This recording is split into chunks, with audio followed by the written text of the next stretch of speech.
Kalau aku masuk sekarang telat nggak Bang? Baik, kembali lagi di channel GM Network ya. Jadi teman-teman ya, ini kemarin banyak yang mungkin masih ragu, bahkan sering banget japri ke aku ya. Itu tanya mengenai konsep penambangan token BNQ yaitu di aplikasi BitNasdaq. Jadi mereka tuh banyak yang ragu kenapa kok makin hari makin sedikit hasilnya. Ya, aku beberapa sih sebenarnya sudah jelaskan. Cuman mungkin lebih simple ya, ini aku coba pakai analogi ya, pakai analogi yang teman-teman harus simak video ini, dan aku juga mau share beberapa hal yang penting teman-teman harus tonton ya, biar menjadi alasan teman-teman tuh mau digas sekarang atau nunggu nanti atau nggak jadi ikutan. Nah kayak gitu ya teman-teman ya. Oke, tanpa berlama-lama langsung aja kita gas. Oke, jadi pokok bahasan kita ya pada video kali ini tuh bagaimana sistem penambangan di BitNasdaq. Ini yang mungkin teman-teman belum ngerti gitu sistemnya kayak apa. Kemudian bagaimana potensi keuntungannya, ini penting banget buat teman-teman yang memang tujuannya cari cuan ya.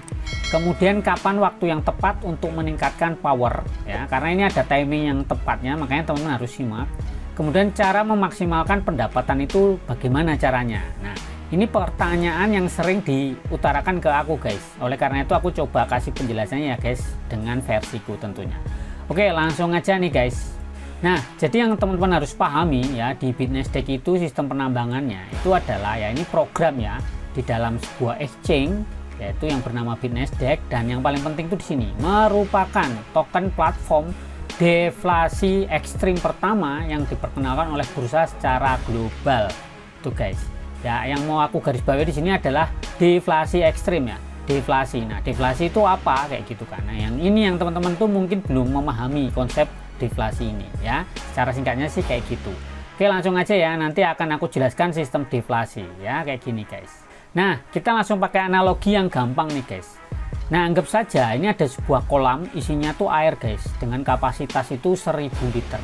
Nah, ini diibaratkan juga sama guys, ada sebuah kolam isinya tuh token BNQ gitu kan, dengan suplai yang sudah dijelaskan di tokenomiknya ya. Jadi jumlahnya tuh tetap ya, tetap tidak bertambah kayak gitu. Tetapi kemungkinan bisa berkurang, bisa Bang. Nah yang ini yang mau aku jelaskan gitu dengan analogi yang simple. Anggap saja ini ada sebuah kolam isinya air, isinya itu maksimum 1000 liter nih guys. Nah kemudian di sini muncul nih namanya misalnya Rara gitu ya. Rara itu membawa ember guys. Nah dia ngambil airnya itu dari kolam. Satu ember ini anggapnya cuma mampu ngambil itu cuma 1 liter. Dan setelah diambil airnya itu menguap guys, atau hilang kayak gitulah.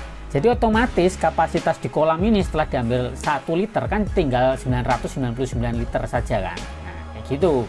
Nah kemudian datang nih misalnya si Devi kayak gitu. Nah si Devi juga bawa nih guys, bawa ember itu 1 liter juga, kapasitasnya juga sama. Setelah ngambil dari kolam kemudian airnya itu menguap guys, kayak gitu. Nah jadi anggapnya ember ini alat penambangan yang teman-teman itu beli di BitNasdaq itu kan, beli kan dengan harga 10 dolar. Itu dengan kapasitas pertama kali teman-teman tuh main, pastikan tiap hari itu ada ya kayak pendapatan 24 jam tuh, yang 24 hours income. Nah itu sama gitu kan. Jadi BNQ yang teman-teman dapatkan tuh segitu pertama kali dapat. Nah karena ini yang nambang 2 orang ya, misal tadi 1 seliter dia ngambil nih si Rara, kemudian si Devi itu ngambil seliter, jadi kan totalnya tinggal 98 kan, seperti itu. Dan ini hangus ya, hilang, menguap kayak gitu guys. Ini juga sama berlaku di BitNasdaq kayak gitu guys. Lalu guys, karena banyak yang mulai ngerti nih guys, banyak orang berbondong-bondong ikutan juga ngambil air di sini guys, di kolam ini. Cuman karena ini nih makin hari airnya tuh semakin sedikit, maka perlu perjuangan nih guys. Ya ini ada banyak lah yang bawa ember ini mau ngambil. Nah akhirnya per 1 ember ini hanya mampu menghasilkan tuh 0,5 liter guys. Jadi masing-masing ini jadi sedikit kayak gitu. Awalnya banyak gitu kan, tapi lama-lama jadi berkurang nih guys. Ini harusnya berkurang nih nilainya, yang 998 ini lama-lama turun sampai karena berkurang tuh di serbu sama banyak emak-emak ini guys. Nah akhirnya nih guys, kalau kamu mau makin hari itu makin dapatnya tetap makin banyak kayak gitu, solusinya ya ini seperti sing Bang John ini ya, aku sebut namanya Bang John. Bang John tuh datang dengan ember dengan kapasitas yang lebih banyak guys. Akhirnya dia bisa mendapatkan 1 liter air dari kolam ini guys, karena yang lainnya masih pakai ember-ember yang cupu nih guys ya. Embernya cupu, akhirnya ya udah dapatnya cuma segini. Nah tapi karena si Bang John ini bawa ember yang lebih besar, dan lebih berteknologi tinggi, intinya berpower gitu kan, powernya makin besar, makanya dia bisa dapat 1 liter. Dan juga sama, setelah diambil semuanya ini dia menguap, akhirnya stok air ini kan makin hari makin berkurang. Nah ini yang diperebutkan makin banyak orang guys. Nah ini juga terjadi di sistem penambangan di BitNasdaq gitu ya, yang tak sebut tadi, deflasi tadi. Jadi kolam airnya makin sedikit karena diperebutkan, dan untuk mendapatkan dengan nilai yang sama, teman-teman tuh harus melakukan upgrade gitu, upgrade mesin penambangannya. Sama juga ini kayak mengupgrade jenis embernya ini ya, untuk ngambil air di dalam kolam ini guys. Makanya kita harus tetap selalu upgrade ya, ngupgrade walaupun tipis-tipis, tapi selalu upgrade biar pendapatanmu tidak menurun. Jadi penyebabnya menurun tuh ya karena stok di sini tuh makin berkurang, air di sini tuh berkurang, dan yang ngambil ini banyak orang guys gitu loh. Jadi kan rebutan, logikanya tuh rebutan gitu loh, kayak orang rebutan sembako, pemerintah bagi-bagi sembako itu, kalau cuman ada 10 orang mungkin rebutannya masih enteng, tapi kalau ada 1 juta, wah kita bisa berantem guys, hanya karena masalah rebutan sembako kayak gitu. Ini juga sama rebutan air guys.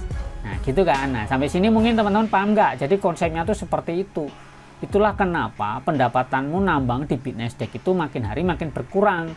Itu kalau kamu tidak pernah upgrade hash rate ya, atau powermu tuh nggak pernah kamu upgrade. Jadi kamu harus tetap selalu upgrade dengan ya kayak seperti ini, membawa ember yang makin besar gitu kan, makin power ya, powerful kayak gitu. Nah sekarang pertanyaannya nih guys, bagaimana potensi keuntungannya?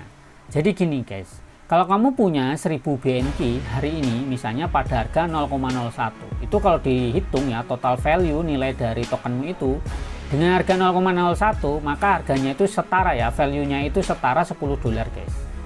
Tapi bayangkan jika ke depan ya, itu 1000 token BNQ-mu itu menyentuh pada harga satu token itu 0,1. Yang awalnya kamu mungkin modal 10 dolar, dengan harga segini sekarang misalnya ya, kayak gitu, maka nilai 1000 BNQ-mu itu setara 100 dolar guys. Anggapnya modal 160.000, terus beberapa waktu karena perebutan itu tadi, sekarang udah jadi 1.600.000 guys. Nah itu sebenarnya konsep keuntungan. Nah kenapa aku bisa bilang seperti itu? Di sini ada chart ya, chart pertumbuhan harga dari si token BNQ. Jadi saat dia rilis tuh di 2024 ini, aku cek lah harga yang di sini kan dia mulai rada stabil di start ya. Desember 2024 harga dia tuh cuma 0,03 loh guys.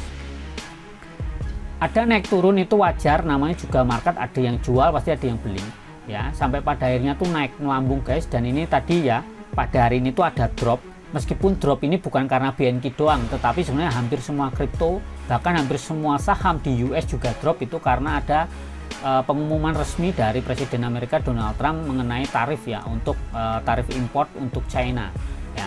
Itu mempengaruhi market global guys, nggak cuman kripto ya. Jadi ini biasa saja sih, sebenarnya nggak masalah. Tapi kita ingat pertumbuhan dari si token BNQ. Pada Oktober 2025 harganya dia itu udah nyentuh 0,012 ya, harga tertingginya nih guys. Dari 0,03, artinya tiap hari itu memang benar-benar bertumbuh loh guys. Nah ini yang menjadi alasanku kenapa ya, ini tadi 1000 BNQ-mu hari ini mungkin kamu pikir mahal, tapi ini masih tahap awal loh guys. Si BNQ itu awal, belum maksimal, belum akhir. Jadi kalau ditanya, kalau aku masuk sekarang telat nggak bang? Kalau untuk ikutan nambang atau ikutan di BitNasdaq ini guys, menurutku kamu belum telat, karena ini baru 2 cycle. Itu seperti kayak si Bitcoin gitu kan, ini udah cycle ke berapa. Kalau kamu ikut di cycle pertama, kamu udah cuan guys, udah jadi triliuner mungkin ya, bukan hanya jadi jutawan, bukan jadi miliarder, tapi triliuner guys ya, triliuner, apa enggak sangar gitu kan. Nah, oleh karena itu ini kesempatan yang menurutku ya, aku sendiri melihat peluangnya tuh dari ini gitu, yang aku lihat tuh pertumbuhannya. Kalau lagi turun gini ya nggak masalah, namanya juga market.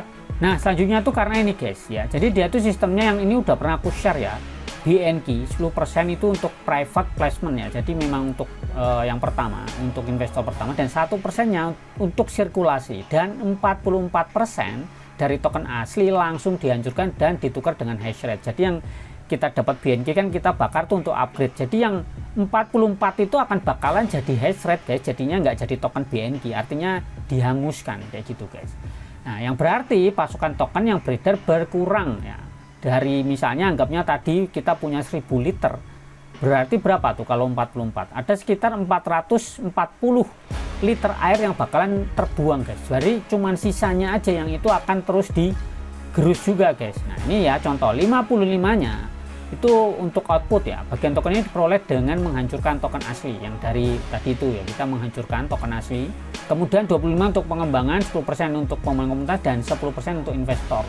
Jadi aku melihat ini tuh sangat tertarik tuh karena ada sistem ini. Kalau nggak ada sistem ini juga males gitu kalau ikut aplikasi nambang-nambang kayak gitu. Nah ini karena ada sistem deflasi kayak gini guys, menurutku ini bagus sih. Nah kemudian ini guys, kapan waktu yang tepat untuk meningkatkan power? Nah jadi selama perjalanan ini harga token BNK ini guys, ini dia pernah menyentuh ATH. ATH itu all time high ya, artinya harga tertinggi yang pernah dicapai itu sekitar 0,012 guys. Sedangkan ini karena ada berita dari Donald Trump ya, yang mempengaruhi seluruh market di seluruh dunia, karena ada pertempuran nih antara Amerika dan China ya. Terus tiba-tiba orang pada takut, akhirnya pada ngejual guys, dan ini langsung drop harganya sekarang tuh di 0,0101 guys. Kalau aku pribadi ya, nih ya, kamu boleh ikut boleh enggak. Kalau aku pribadi melihat seperti ini adalah kesempatan emas guys, karena nggak mungkin ya kita bisa mengambil harga lebih murah lagi gitu. Nah karena ada momentum inilah aku tuh borong token BNK tadi itu ya. Memborong tujuannya untuk apa? Satu, untuk nambahin power, sebagiannya juga aku mau trading kan nanti nunggu harganya naik lagi guys. Jadi aku beli murah, nanti tak jual mahal. Jadi kayak waktu posisi down kayak gini aku biasanya tuh beli guys, tak tunggu nanti naik lagi gitulah. Kamu perhatikan deh di sini tuh ya, market tuh kalau habis merah pasti hijau, artinya kan hijau tuh banyak yang membeli, harganya naik tuh ya kan. Di sini kalau habis hijau merah ya cuman gitu, ada naik ada turun. Nah kayak gini kan polanya tuh selalu begini guys. Artinya apa? Kalau ada penurunan harga, itulah saat yang tepat untuk aku membeli guys. Dan di sini sudah aku lihat dari beberapa hal ya, ini mumpung harganya di sini ini udah mulai rada mau hijau loh guys. Jadi sangat sayang sekali kalau kamu nggak segera membeli, karena kalau kamu membeli di 0,0122 ini, berapa dolar yang harus kamu bayarkan? Padahal sekarang harganya masih diskon nih ceritanya 0,01 loh guys.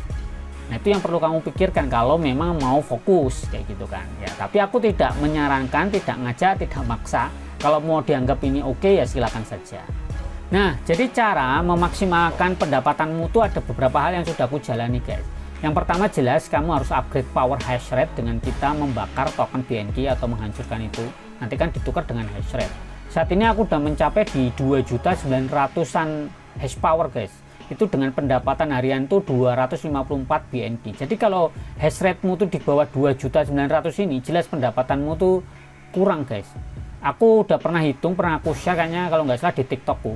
Itu kalau aku tuh share ya, misalnya ke powerku itu mau dapetin 100 BNK per hari, setidaknya tuh aku harus mempersiapkan itu power hash rate setidaknya tuh di atas 1 juta gitu. Jadi kamu harus kejar dulu hash rate-mu tuh di 1 juta. Mau cara lambat atau cara cepat. Kalau cara cepat yang langsung beli waktu token tadi murah kan, BNK beli murah, beli berapa, kamu langsung bakar maksimalnya di hash rate kayak gitu. Kalau ditanyain balik modal, sebenarnya kalau cuma ngandalin dari nambang ini guys, paling nggak kamu butuh paling lama itu rata-rata di 6 bulan. Cuma kalau kamu bisa nge-mix dengan trading, mungkin kamu bisa di 3-4 bulan mungkin bisa balik modal guys. Jadi sisanya kamu tinggal profit doang kayak gitu kan, tinggal ngambil cuan gitu loh, tinggal kamu puter-puter lagi karena modalmu sudah balik kayak gitu guys. Nah kemudian selanjutnya kamu harus upgrade level mining ya. Level mining itu ada guys, ada sistem VIP, kamu baca di VIP gitu di aplikasinya. Itu kan ada level tuh, biasanya kalau yang sudah jalan itu di level 1 ya, dia sudah verify, sudah punya mesin penambangan tuh level 1. Kemudian kamu harus upgrade. Aku sekarang di level 2 guys. Ini aku mau ngejar di level 3 atau yang Hive ya. Kemudian level 4 kan yang super tuh. Nah, tapi memang syaratnya berat guys kayak gitu. Tapi ya dicoba aja lah kayak gitu. Kemudian trading token BNK yang sudah aku sebutkan ya, kamu beli murah, nanti kalau mahal kamu jual, nanti murah lagi beli lagi. Jadi muterin gitu doang guys, ambil selisih harga kayak gitu ya.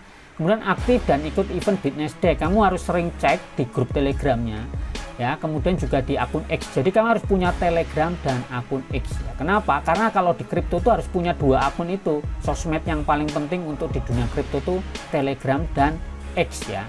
Nah selanjutnya kamu mau nggak mau juga harus mengundang teman. Walaupun ini bagi banyak orang tuh sulit guys, cuman sebenarnya nggak usah dipikir sulitnya, cuman nge-share ke sosmedmu di Facebook lah, dimanapun, di grup WA atau terserah kayak gitu. Kalau aku pribadi cuma ngandalin sosmed kok sebenarnya ya, salah satunya YouTube TikTok, kemudian Facebook, Telegram ya.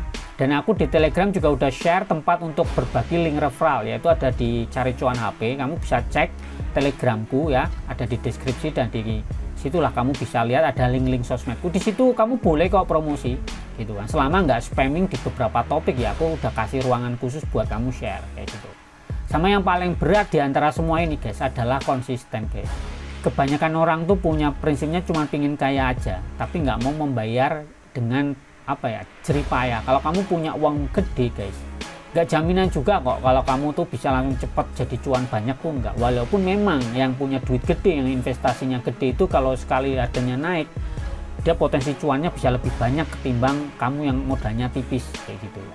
Misal sama-sama naik 10%, tentulah misalnya kamu modal nih 1 juta, naik 10% dari 1 juta 100.000. Tapi kalau modalmu 100.000, naik 10% itu cuman kamu dapat berapa guys? Cuma dapat 10.000 gitu kan. Jadi beda gitu. Kalau modalmu gede, kenaikan 10% itu kerasa gitu kan. Tapi kalau modal kecil ya lumayan lah, tapi kan ya kecil juga. Itulah sebabnya ada istilah cacing-cacing, naga-naga guys. Jadi cacing itu sulit untuk jadi naga ya, karena memang perbedaan di situ. Tetapi kalau memang kamu masih awal, masih pemula, belum punya modal gede, sama aku pun nggak punya modal gede guys, aku selalu mencoba untuk membayarnya dengan konsisten ini, karena aku belum punya duit yang gede ya, kayak gitu. Jadi jangan berpikir aku di konten kayak gini-gini aku pakai modal gede guys, enggak, aku cuman muterin apa yang aku dapat. Dan aku berharap teman-teman juga seperti itu, jangan berpikirnya langsung cepat kaya guys. Siapa sih yang nggak pengen kaya? Pasti semuanya pengen kan. Nah, oleh karena itu aku share seperti ini, bukan ngajakin teman-teman harus di sini atau enggak, terserah. Nggak harus join di sini ya nggak apa-apa gitu kan. Kalau punya yang lain silakan. Cuman dari pengalamanku, kalau ada platform yang ngasih reward itu besar dan cepat, itu boleh aku katakan hampir 70-80% itu pasti scam guys. Ujung-ujungnya rakpul, ujung-ujungnya penipuan. Seperti itu guys. Jadi aku lebih percaya yang mungkin dapetinnya sulit guys, tapi itu lebih masuk akal dan dia akan bertahan lama nih perusahaan ini, dibandingin perusahaan yang ngasih penawaran-penawaran yang indah di atas 30%, bahkan sampai ada yang ngasih 60%. Wah, itu udah kemungkinan penipuan guys. Ujung-ujungnya dia juga akan kabur kayak gitu. Oke guys, nah jadi sekarang apakah kamu melihat ini sebagai peluang atau cuman pengen jadi penonton saja? Tinggalkan di komentar guys, aku pengen dengar pendapatmu semuanya, yang mungkin jadi bahan kontenku ke depan juga guys. Jadi konsep di sini itu aku cuma sharing apa yang sudah aku jalani. Nggak semuanya berhasil. Jadi yang perlu kamu pahami gini ya. Aku di sini memang dihitung-hitung secara global aku cuan guys. Ya di beberapa platform. Tapi tidak berarti aku setiap saat aku main tuh pasti cuan. Aku juga ada rungkatnya gitu kan. Jadi aku nggak akan menutupi kalau aku rungkat gitu kan. Ada beberapa platform yang aku jelaskan kemarin, aku udah take profit sih sebenarnya, cuman kan ada kerugian tertentu yang sebenarnya itu bisa sangat besar gitu, tapi ya nggak bisa diambil karena udah kabur gitu, misalnya si developernya. Nah ini kembali lagi ke pilihan hidupmu, kamu mulai ini sebagai peluang atau tidak. Tapi perlu diingat ya, di sini itu ada resikonya, jadi teman-teman juga harus lakukan riset, tetap melakukan apa ya, segala sesuatu itu nggak cuma lihat enaknya saja, tapi yang kamu harus pikirkan ada resikonya ya, kayak gitu guys. Oke teman-teman ya, semoga ini menginspirasi teman-teman semuanya dan semoga ini bermanfaat. Kalau suka silahkan like, kalau memang bermanfaat bolehlah dibagikan ke teman atau saudara atau ke siapapun di sosial media kamu guys. Oke, tetap semangat dan ciao.